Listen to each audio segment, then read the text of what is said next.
আজকে কোনো উদ্দেশ্য ছিল না যে তোমাদেরকে কর্মীদের কাজ দেখাই, কিন্তু হয়ে গেল। আসসালামু আলাইকুম এভরিওয়ান, কেমন আছো তোমরা সবাই? আশা করছি তোমরা যে যেখানে আছো ভালো আছো, সুস্থ আছো। আমিও ভালো আছি আলহামদুলিল্লাহ। তাহলে ওই তো বললাম যে আজকে কোনো উদ্দেশ্য ছিল না।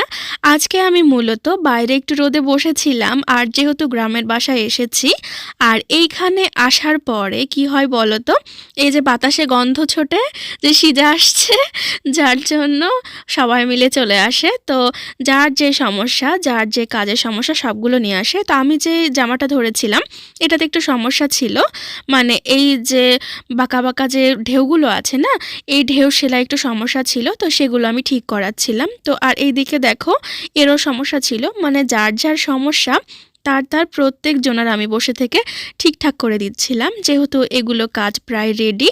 আর 2 দিনের মধ্যেই এগুলো আমি আলহামদুলিল্লাহ ডেলিভারি করে দিতে পারবো। দেখা যাক, বাকিটা আল্লাহ ভরসা।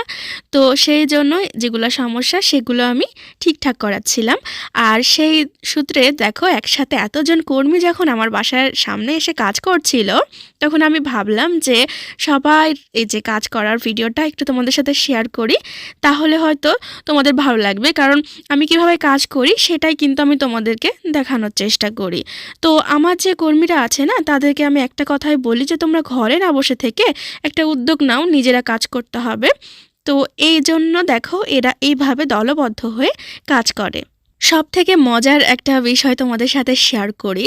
আমি কিন্তু এই যতজন আমার কাজ করে তার মধ্যে জুনিয়র পার্সন, আর তারা সিনিয়র সিনিয়র, তাদের সবার স্বামী আছে, বাচ্চা আছে, আর আমি তো এখনও একাই। তো এই একটা জায়গা থেকে যে এরা আমাকে এতটা সম্মান করে, আমি ছোট হওয়ার পরও। এখন আমি ওদেরকে বলি যে আমি ছোট, আমাকে ওইভাবেও বলার কোনো মানে হয় না যেভাবে তারা বলে। তো ওদের কথা কি যে তোমার জন্য আমরা কিছু করতে পেরেছি, অবশ্যই তুমি হচ্ছে আমাদের পছন্দের একজন মানুষ। তো এতগুলা মানুষের যে পছন্দের হয়ে উঠতে পেরেছি, এর জন্য সত্যি আলহামদুলিল্লাহ আমি খুশি।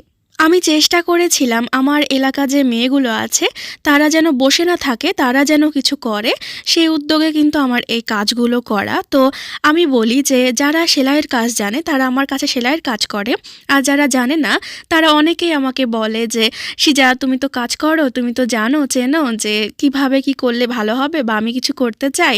তো তাদেরকে আমি আমার যতটুকু সাধ্য মতো পারি ততটুকু আমি বোঝানোর চেষ্টা করি।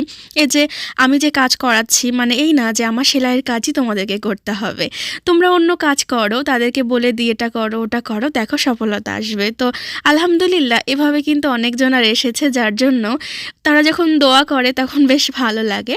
তো এই তো কর্মীদের কাজগুলো যখন বুঝে শুনে নিলাম, তারপরে এই তো কর্মীদেরকে নতুনভাবে আবারও কাজ দিয়ে যাওয়া লাগবে, যার জন্য আমি প্রিন্ট করছিলাম। তো এগুলো দিয়ে ধুয়ে তারপরে আমার যাওয়া। তো আমি মূলত প্রিন্ট দেখো নীল আর কেরোসিন তেল দিয়ে বেশি করি। আর সাদা কোন কালারে ব্যবহার করি বলো তো, যেগুলো হচ্ছে গাঢ় কালার, মানে যেমন ধরো নীল, নেভি, তারপরে কালো, এই কালারগুলোতে কিন্তু সাদা দেওয়া লাগে, আর তার সাথে কেরোসিন তেল কিন্তু থাকেই। তো এই তো এগুলো প্রিন্ট করছিলাম। তো এই গলাটা মূলত কিভাবে করা জানো, আজকে এই প্রিন্টটা করার সময় আমি ভাবছিলাম যে গলার তো ডিজাইন আঁকানো নাই, কিভাবে কি করা যায় দেখা যাক। তো এইভাবে একটা ডিজাইন করে দিয়েছি, তারপরে সত্যি বলতে এত সুন্দর লাগলো দেখতে। তো এখন দেখা যাক পুরো কমপ্লিট হয়ে যাওয়ার পরে এটা কেমন লাগে। তো যারা যারা পুরো কমপ্লিট হয়ে গেলে দেখতে চাও তারা অবশ্যই আমাকে কমেন্ট করে জানাবা। এই জন্য যারা আমার ভিডিও দেখো আর যারা কাজ করতে চাও তাদেরকে আমি বলি যে কোনো কিছুর উদ্যোগ নাও। দেখো আমি হাতের কাজ করছি বলে তোমাকেও যে হাতের কাজ নিয়েই করতে হবে এমন কোনো মানে নাই। কারণ অনেকেই বলছো যে আমি সেল করতে পারছি না, তো সবার যে সেল হবে এটাও কিন্তু না।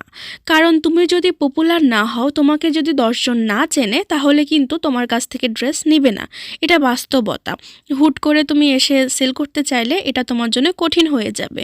তো যদি ধৈর্য শক্তি থাকে তাহলে অবশ্যই আমার মতো কাজ করবা, আর যদি বলো ধৈর্য শক্তি নাই তাহলে অন্য কিছু করতে পারো।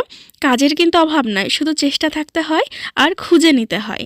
আমি চেষ্টা করেছিলাম বলেই কিন্তু সফল হয়েছি। তো তোমরাও চেষ্টা করো, দেখবা ইনশাআল্লাহ সফল হয়েছো। তো এই দেখো এতগুলো ড্রেস আমাকে প্রিন্ট করা লাগলো। যদিও সবগুলোর ভিডিও হয়ে ওঠে না করা।